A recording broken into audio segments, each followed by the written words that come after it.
Buenos días, mi persona Jennifer Vázquez y Maripaz González presentamos nuestro análisis ensayístico de palabra de histérica.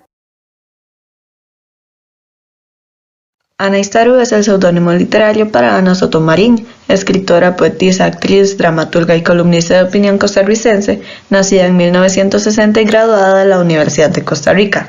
Su obra se ha estrenado en más de 17 países y ha sido traducida a más de 5 idiomas. Ana Estaru pertenece a la generación del desencanto, conocida también como la generación posmodernista o bien de los años 80. Asimismo, los siguientes y las siguientes autoras pertenecen a la misma generación, solamente que por cuestiones de tiempo no vamos a profundizar en cada uno.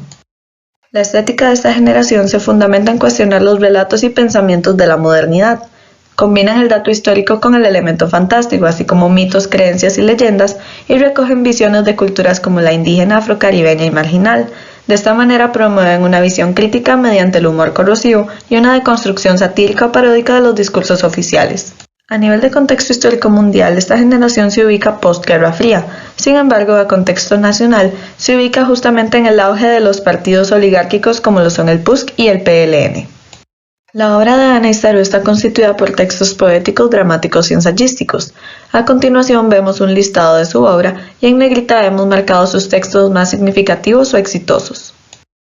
Su obra se caracteriza a grandes rasgos por posicionar a la mujer como un hablante femenino, activo y crítico, no solamente como un personaje, sino también como una escritora y como crítica.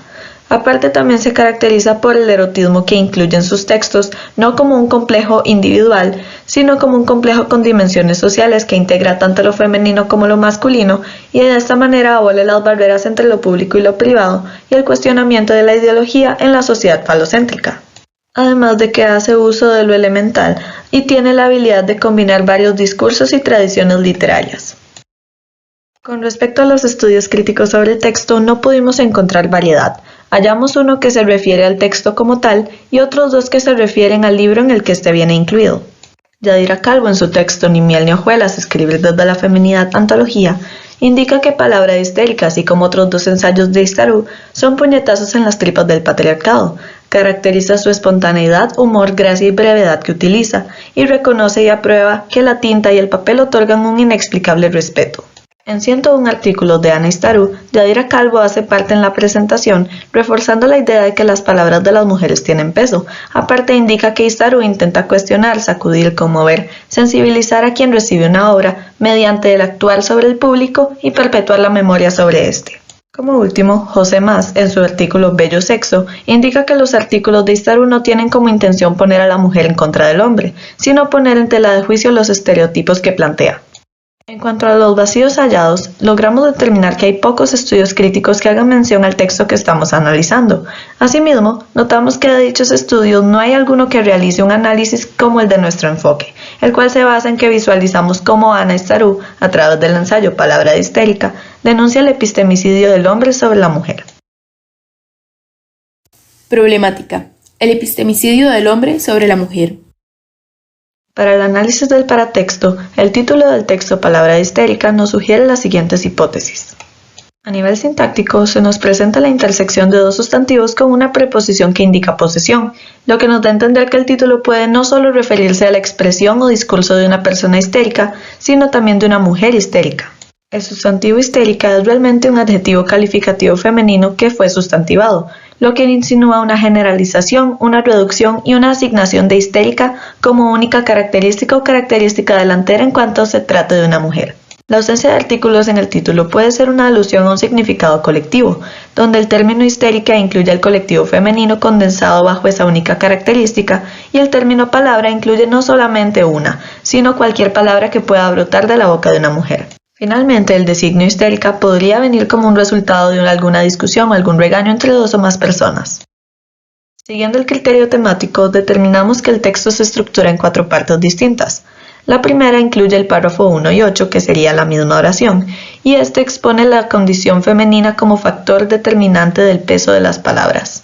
La segunda parte incluye los párrafos del 2 al 7, los cuales tienen como tema ejemplos de mujeres cuyas palabras fueron ignoradas y las consecuencias que sufrieron por ello. Posteriormente, el párrafo 10 constituye la parte 3 de nuestra estructuración. Esta contiene una caracterización exhaustiva de la mujer en la sociedad violenta normativa representada en el texto. Y finalmente, como cuarta y última parte, incluimos los párrafos 9 y 11, que tocan la temática de una suposición o posible solución que ha hallado la mujer al conflicto del poco peso que tienen sus palabras. El mundo mostrado está conformado por hombres y mujeres. La relación que sostienen es desigual a nivel intergenérico, ya que los hombres dominan el campo del conocimiento sobre las mujeres. A nivel intragenérico femenino, tenemos una relación denunciante y sorora ante la marginalización, violencia y epistemicidio que ejerce el otro sexo. Sin embargo, también se ven como víctimas de su misma problemática, ya que a pesar de que éstas intentan hablar, son incluso las mismas mujeres quienes ignoran las palabras.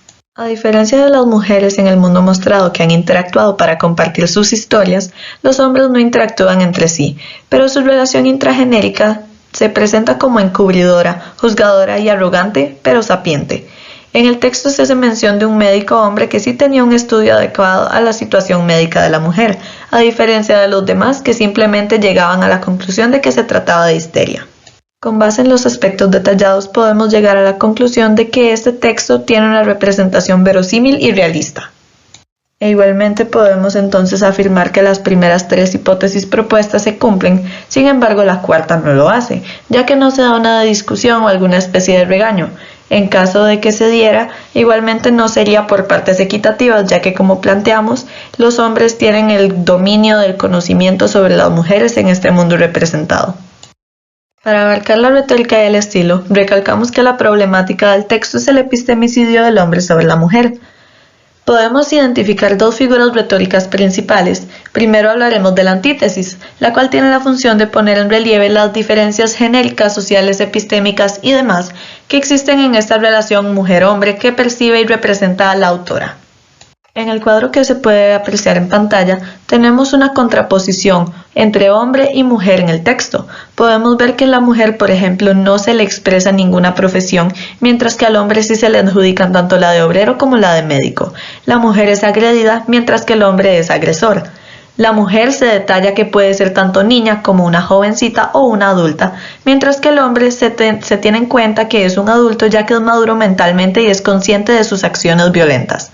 La mujer habla, sin embargo, no es escuchada. Cuando el hombre habla, es escuchado y tiene la última palabra. A la mujer se parece que no tiene su propio cuerpo, ya que a pesar de que ella indica cuáles son sus malestares, no son tomados en cuenta, mientras que el hombre es conocedor no solamente de qué le sucede a la mujer, sino de que puede determinarlo en ese preciso momento. La mujer es determinada como histérica, mientras que el hombre es el que tiene sentido de todo lo que está sucediendo, por eso es sensato. La segunda figura retórica principal que podemos destacar en el texto es la metáfora, la cual se encarga de recalcar la diferencia en el poder de las palabras de un hombre sobre las de la mujer. Por ejemplo, podemos tomar en cuenta cómo la autora compara el peso simbólico que tienen las palabras con el peso absurdamente mínimo de 4 gramos de viento en el párrafo 2 o de un papelillo de arroz en el párrafo 7. Asimismo, se dice desde la primera oración que las palabras se las lleva el viento, más aún si las dice una mujer. Una función más que tiene la metáfora en el texto se puede poner a flote en el párrafo 6, donde el médico suplente, que es arrogante, nada en la soberbia de su prestigio, hace caso omiso a las palabras de la mujer. Aquí se puede notar la frase nadar en soberbia, que indica que las palabras y síntomas de la mujer no las obvió el médico por algún error, sino que fue por gusto y por su complejo de superioridad epistémica. En la siguiente cita del párrafo 10, locas, histéricas, brujas, ancianas despojadas de su patrimonio, criadas manoseadas, esposas forzadas por sus maridos, dementes que deambulan asfixiadas por esa violenta cordura de los demás, podemos identificar dos figuras retóricas más. Primeramente el asíndeton, que tiene la función de indicar o de implicar que estas características son pertinentes, importantes y constituyentes a la mujer del mundo representado, así como el oxímoron en la frase violenta cordura, que denomina a la sociedad representada gobernada por una norma paradójica e irónica. Con respecto a la representación de la mujer que se da en el párrafo 10, que fue mencionada anteriormente en la sección de la síndeton, la autora no pretende presentar dicha caracterización en manera de apoyo al patriarcado, sino que es en son de reclamo de la misma, como un término de empoderamiento que adquiere la mujer al ser llamada de esa manera, mientras busca por sí misma nuevas formas de hacer valer su palabra, como la encuentra en la escritura. En cuanto al estilo, logramos determinar que el diminutivo de jovencita es utilizado para referirse a una mujer joven, pero cabe añadir que también sirve para resaltar la minimización que se le da a la. El texto cuenta con la sátira como estrategia discursiva, la cual se caracteriza por brindar una enseñanza y a la vez denunciar un mal presente en la sociedad, pero no lo soluciona. En Palabra histérica se denuncia el epistemicidio del hombre sobre la mujer, en el cual, a través de ejemplos de la vida cotidiana, muestran las violaciones, marginaciones, minimizaciones que reciben las mujeres.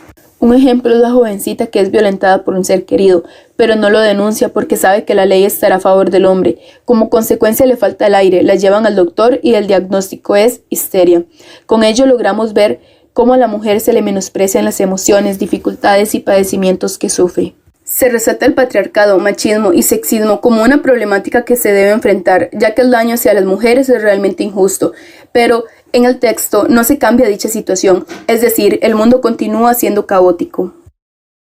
Hallamos un intratexto con el artículo Cuando también somos el asesino, publicado originalmente en 2005 en La Nación, pero recogido asimismo en el texto 101 artículos de Ana Istarú.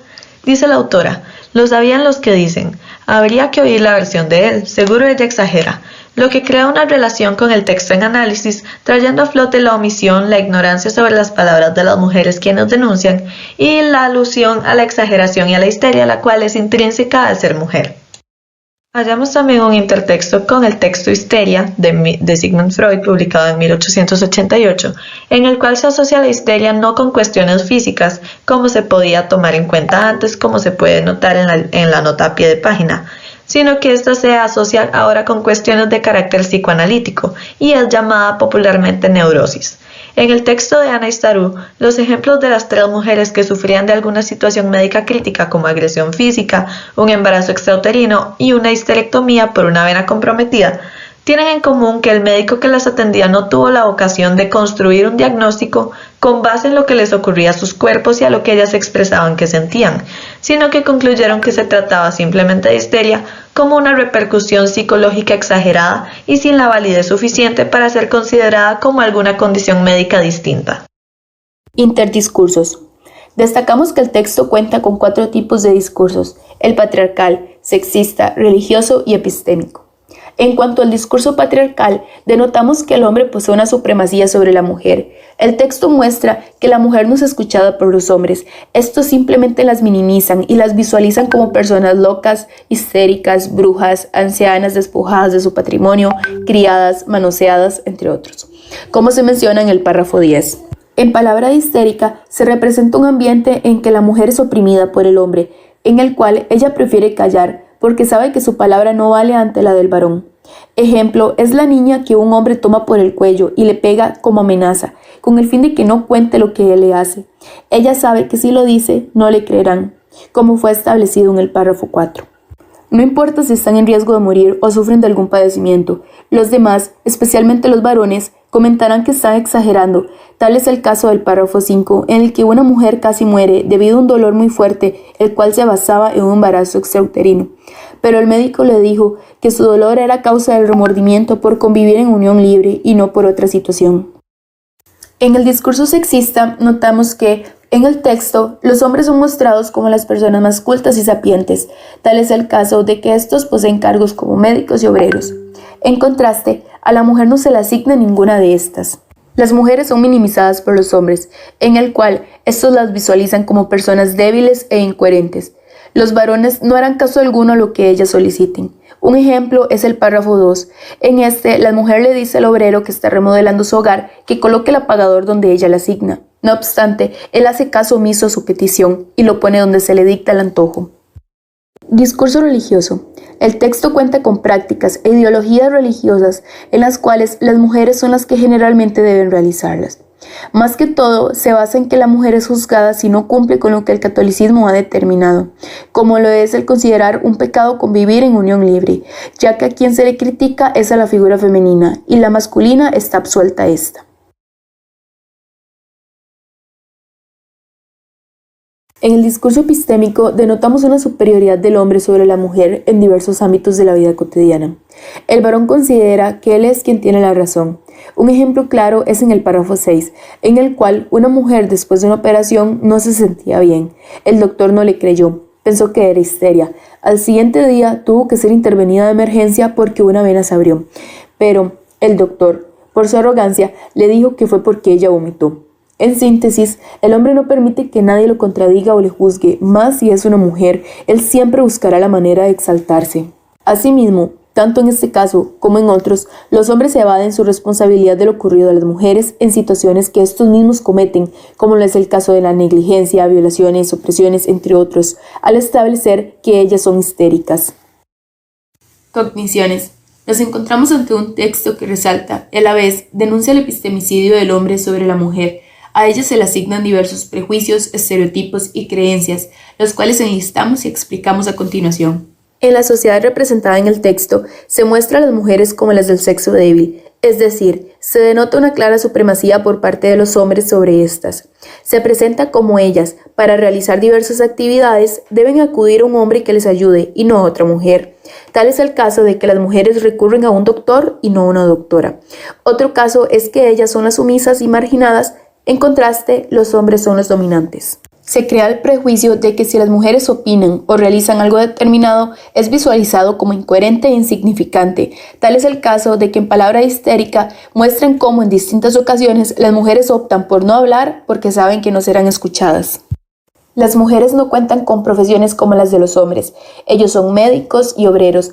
En oposición, a ellas no les asignan cargos iguales o similares. Se determina que el hombre, según el texto, está en una posición jerárquica más alta que la mujer y a estas le fijan su rol en la sociedad, como el de jefa de hogar, esposa o persona sin autonomía. No importa la edad que tenga la mujer, de igual manera será minimizada y no escuchada por los hombres. A las mujeres se le asigna el prejuicio y estereotipo de ser vistas como personas histéricas por intentar expresar lo que sienten. Se invalidan sus emociones. Palabra Histérica se publica originalmente en el periódico El Financiero en el año 2005. El contexto costarricense en ese momento tiene que ver con la presidencia de Abel Pacheco en su gestión del año 2002 hasta el 2006, en el cual se proponen varios proyectos en pro de la mujer, como la aprobación y la aplicación de la Ley de Penalización de la Violencia contra las Mujeres, la equidad de género en ámbito de salud con la apertura del Hospital de la Mujer, la incorporación de la mujer al sector productivo para más participación económica y la participación de la mujer plenamente en la administración pública. La inequidad de género en ámbitos sociales como la salud, educación y trabajo era abundante, por lo que se busca la inserción de la mujer en el sistema estatal, social y políticamente sin que su sexo sea un impedimento. No obstante, la participación de la mujer en la política seguía siendo opacada por la del hombre, la brecha salarial genérica seguía existiendo y las mujeres que denunciaban sus abusadores pues eran técnicamente amparadas legalmente por la ley. Sin embargo, esto sucedía si se les llegaba a tomar la palabra e investigar su caso. Claro, si no era tachado previamente como histeria.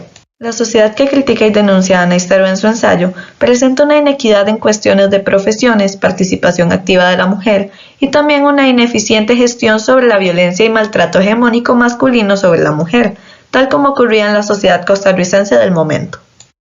Con respecto a las prácticas sociales e ideológicas, podemos ubicar el texto Tarde de granizo y musgo de 1998 por la autora Leda Cavallini, el cual presenta a la mujer personaje principal que enfrenta a su hermano que es el agresor y busca su propia liberación, a pesar de que las marcas de la violación que éste ejerció sobre ella no se van a marchar de sí como tal. Asimismo, en Pancha Carrasco reclama, texto de 1988 de Leda Cavallini, en coautoría con Lupe Pérez, Pancha Carrasco es un personaje presentada como una mujer transgresora, no solamente de la episteme del momento, sino de los márgenes que tenía una mujer socialmente. Por ejemplo, que ella podía leer, podía escribir, podía curar y podía también luchar por su país en contexto de una guerra, en la cual participaban mayoritariamente hombres. Sociedad y valores. Nos encontramos ante un texto que denuncia y a la vez representa el epistemicidio que sufren las mujeres por parte del hombre, en el cual el patriarcado ha tomado un papel determinante en la vida de estas, debido a que las mujeres se sienten foráneas en su propio cuerpo, hogar y sociedad. El texto muestra a través de ejemplos cómo las mujeres han optado por no hablar porque saben que su palabra no será tomada en cuenta y por eso escriben para así poder expresarse y aunque no sean escuchadas del todo, sus escritos serán recordados con el pasar del tiempo. En síntesis, determinamos que se promueve concientizar sobre la realidad del machismo en que las mujeres se encuentran inmersas. Asimismo, hace notar cómo se menosprecia su participación en la sociedad. Implicaciones. La mujer vive en torno a una sociedad patriarcal, no posee autonomía, el hombre es determinante en la vida de estas. Las mujeres, por más deseo que tengan de expresarse, no lo pueden hacer porque saben que serán señaladas como locas, histéricas, brujas. Las mujeres aceptan malos tratos, violaciones sexuales, agresiones físicas, amenazas, porque son intimidadas por los hombres. Saben que si denuncian no les creerán y la justicia estará a favor de los varones. En cuanto a las filias y las fobias, logramos determinar que el texto toma una posición a favor de la mujer, debido a que ésta está emerge en la agresión del hombre. No obstante, el ensayo se enfatiza en mostrar cómo la mujer sufre el epistemicidio que cometen los hombres hacia ellas. Por este hecho, logramos determinar que se da una filia hacia las mujeres, porque se están defendiendo sus derechos y se está resaltando cómo son víctimas del machismo. Las fobias se dan hacia los hombres, porque estos son los causantes de que la mujer viva en torno a un ambiente de violencia y discriminación. Actitud y posición. El texto denuncia el epistemicidio del hombre sobre la mujer, en el cual muestra la realidad vivida por las mujeres, un mundo patriarcal. En palabra histérica se representa cómo el varón desvalida los sentimientos, opiniones, actos que realiza la mujer, justificándose al decir que éstas están locas. La autora toma una posición de señalar y acusar la discriminación que se le da a la mujer. Ella muestra cómo el hombre ha llegado a tener un dominio absoluto sobre la figura femenina, porque se consideran superiores por la única razón de ser varones. En cuanto a nuestro punto de vista, estamos de acuerdo con la autora, ya que esta denuncia el epistemicidio que sufren las mujeres por parte de los hombres. Concordamos con el hecho de que la mujer sufre discriminación por parte del hombre. Ellas callan, pero no porque así lo deseen o porque no reivindiquen sus derechos, sino porque saben que por más que se manifiesten, no serán escuchadas. No obstante, cabe añadir que, en el texto, muestran que las mujeres optan por escribir con el fin de que sus palabras lleguen a ser válidas.